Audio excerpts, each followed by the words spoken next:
Everyone, myself Monica Patel, lecturer in Electrical Department in VPMP Polytechnic, Gandhinagar. Today's topic is rectifier and half-wave rectifier in subject Applied Electricals and Electronics Engineering in unit number 4, Electrical Safety and Protection.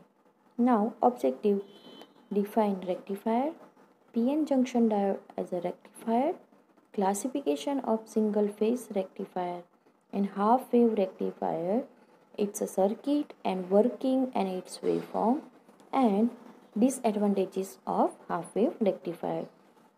આજે આપણે રેક્ટિફાયડ વિશે જોઈશું એ PN જંક્શનનો use કરીને રેક્ટિફાયડમાં કઈ રીતે use થાય છે એ જોઈશું. એના પછી વર્ગીકરણ of single phase rectifier and single phase રેક્ટિફાયરનો વર્ગીકરણ કરતાં હાફ વેવ રેક્ટિફાયર જે એનો ટાઈપ્સ છે એના વિશે આપણે આજે જોઈશું. ફૂલ વેવ રેક્ટિફાયર જે circuit working and its advantages and disadvantages એ આપણે નેક્સ્ટ વિડીયોમાં જોઈશું. So start. Rectifier. Rectifier is a device with the help of which the alternating current is converted into the direct current, and the rectification is the process in which the alternating current is converted into the direct current. કે rectifier સાધન એ એવું સાધન છે કે જેના દ્વારા એસી પ્રવાહનું DC પ્રવાહમાં રૂપાંતર થાય છે. કે અહીંયા તમને એસી પ્રવાહનું ડીસી પ્રવાહમાં રૂપાંતર થાય છે. રેક્ટિફિકેશન એ એક એવી પ્રોસેસ છે કે જેમાં એસી પ્રવાહનું ડીસી પ્રવાહમાં રૂપાંતર થાય છે. Now PN junction diode as a rectifier. PN junction diode rectifier તરીકે લેતા તો અહીંયા તમને બે સર્કિટ ડાયાગ્રામ આપેલી છે. Figure A forward bias forward PN junction diode, figure B reverse PN junction diode. તો figure A forward PN junction ડાયોડમાં આ ડાયોડ ઘણો ઓછો રેઝિસ્ટન્સ આપે છે. એના લીધે જે વીજ પ્રવાહ એટલે કે કરંટ જે છે એ સહેલાઈથી પસાર થવા દે છે. પરંતુ જો રિવર્સ બાયસ આપવામાં આવે એટલે કે ફિગર બી પ્રમાણે જો રેક્ટિફાયરમાં ડાયોડ જે યુઝ કરીએ છીએ એ જો રિવર્સ બાયસમાં જો યુઝ કરવામાં આવે તો ફિગર બી જે છે એ એપ્લાય થશે. તો એના લીધે રેઝિસ્ટન્સ જે છે એ ઘણો વધી જાય છે. તો resistance is high so negligible to current એટલે કે કરંટ પાસ થતો નથી, નહિવત પસાર થાય છે. આ રીતે રેક્ટિફાયરમાં ડાયોડના આ ગુણધર્મનો ઉપયોગ કરવામાં આવે છે. નાઉ classification of single phase rectifier. First, single phase rectifier. It's have two types of rectifier: half wave rectifier and full wave rectifier. Full wave rectifier, it has two types of the rectifier: full wave rectifier with two diodes, or center tap full wave rectifier and bridge rectifier. અહીંયા તમને single phase રેક્ટિફાયરના types આપેલા છે. એના main બે types છે: half wave rectifier and full wave rectifier. Full wave રેક્ટિફાયરના બે types છે: full wave rectifier with two diodes and bridge rectifier. So let's start. Half wave rectifier. What is a half wave rectifier? So start. A half wave rectifier circuit converts only one half cycle of the applied AC signal into pulsating DC. The other half of the applied signal gets suppressed as the circuit allow conductions in the direction only. એટલે કે half wave rectifier circuit જે છે એ only one half સાયકલને એસી સિગ્નલનું pulsating ડીસીમાં convert કરે છે.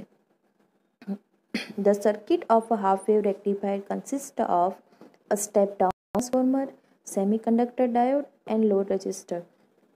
એટલે કે half wave રેક્ટિફાયરમાં step down transformer, semiconductor diode અને લોડ રજિસ્ટર યુઝ કરવામાં આવે છે.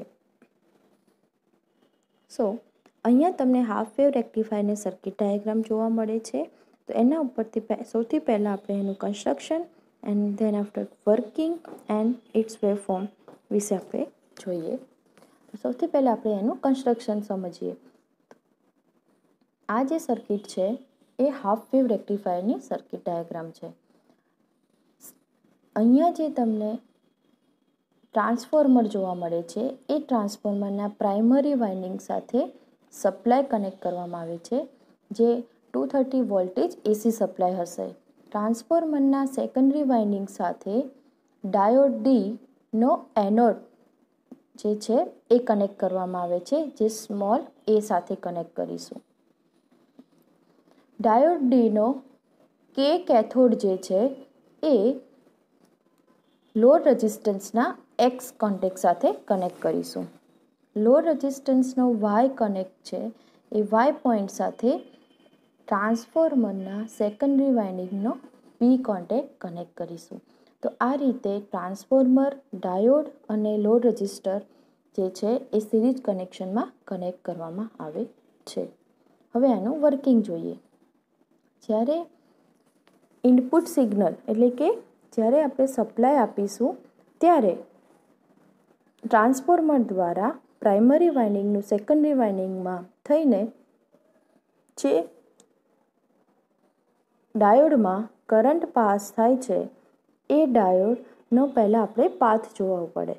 તો જ્યારે ઇનપુટ સિગ્નલમાં પોઝિટિવ વેવફોર્મ હશે ત્યારે ટ્રાન્સફોર્મરના સેકન્ડરી વાઇન્ડિંગનો એ કોન્ટેક્ટ જે છે એ કોન્ટેક્ટ એ બી કોન્ટેક્ટની કમ્પેરિઝનમાં પોઝિટિવ હશે. તો ડાયોડ જે છે એ ફોરવર્ડ બાયસમાં વર્ક કરશે. તો એના લીધે જે કરંટ જે પાસ થાય છે એનો પાથ હશે સ્મોલ એ, કેપિટલ એ એટલે કે એનોડ, કેથોડ કે, લોડ રેઝિસ્ટન્સનો એક્સ કોન્ટેક્ટ, વાય કોન્ટેક્ટ,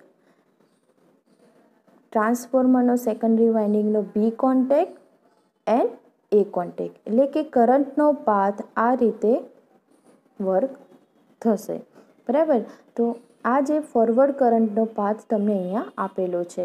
તો આ રીતે કરંટ જે છે એ ડાયોડ જ્યારે પોઝિટિવ વેવફોર્મમાં ફોરવર્ડ બાયસમાં હશે ત્યારનો આ પાથ છે. હવે જ્યારે ઇનપુટ સિગ્નલમાં નેગેટિવ વેવફોર્મ આવે છે ત્યારે તો નેગેટિવ વેવફોર્મ આવે છે ત્યારે ડાયોડ જે છે એ રિવર્સ કનેક્ટ થઈ જશે, રિવર્સ બાયસ તરીકે વર્ક કરશે. એટલે કે બી છે ટ્રાન્સફોર્મરના સેકન્ડરી વાઇન્ડિંગનો બી પોઈન્ટ જે છે એ પોઝિટિવ થશે ટુ કમ્પેરિઝન ટુ એ સાથે. તો એના લીધે ડાયોડ જે છે એ રિવર્સ બાયસ સર્કિટ પ્રમાણે વર્ક કરશે અને એના લીધે રેઝિસ્ટન્સની વેલ્યુ વધી જવાથી કરંટ પાસ થશે નહીં. તો એના ઉપરથી તમને અહીંયા આઉટપુટમાં ગ્રાફ જોવા મળે છે કે જ્યારે ફોરવર્ડ બાયસમાં એટલે કે ફોરવર્ડ કરંટ પાથ જો આ હશે ત્યારે તમને આઉટપુટમાં આ ટાઈપનો હાફ વેવફોર્મ જોવા મળશે. એન્ડ જ્યારે રિવર્સ બાયસ હશે ત્યારે કે જ્યારે ડાયોડ રિવર્સ બાયસ કન્ડિશનમાં હશે ત્યારે કરંટ પાસ થશે નહીં. એટલે કે અહીંયા જે છે એ વેવફોર્મ આઉટપુટ વેવફોર્મમાં તમને કોઈ વેવફોર્મ જોવા મળશે નહીં. સો આ રીતે હાફ વેવ રેક્ટિફાયર વર્ક કરે છે અને આ જ રીતે એનો વેવફોર્મ ડ્રો થાય છે. એટલા માટે અહીંયા હાફ વેવ રેક્ટિફાયર કહેવામાં આવે છે કે પ્યોર સાઇનોસોઇડલ વેવફોર્મ થતું નથી પણ હાફ વેવફોર્મ ક્રિએટ થાય છે only for positive waveform. Okay, so this is a circuit working and waveform. Now, disadvantages of half wave rectifier. Output voltage is a pulsating DC and it is available only during the positive half cycle. So, there are many AC components in the output along with DC, so costly. So filter circuit is required to obtain smooth DC. Okay, એટલે કે શું કહે છે કે output voltage જ્યારે pulsating DC છે અને output voltage માત્ર પોઝિટિવ હાફ સાયકલ દરમિયાન જ મળે છે, ત્યારે આઉટપુટમાં ઘણા AC કમ્પોનન્ટ રહે છે. તો એ સ્મૂધ DC મેળવવા માટે ફિલ્ટર સર્કિટ જરૂરી છે, અને એ ફિલ્ટર સર્કિટ જે છે એ ખર્ચાળ છે, એટલે કે કોસ્ટલી છે. Okay. Second, power is delivered only during the half cycles, so the output power is less. એટલે કે પાવર માત્ર અડધી સાયકલ દરમિયાન જ આપવામાં આવે છે, તેથી આઉટપુટ પાવર ઓછો છે. Third, output voltage is half of that of the full wave type rectifier.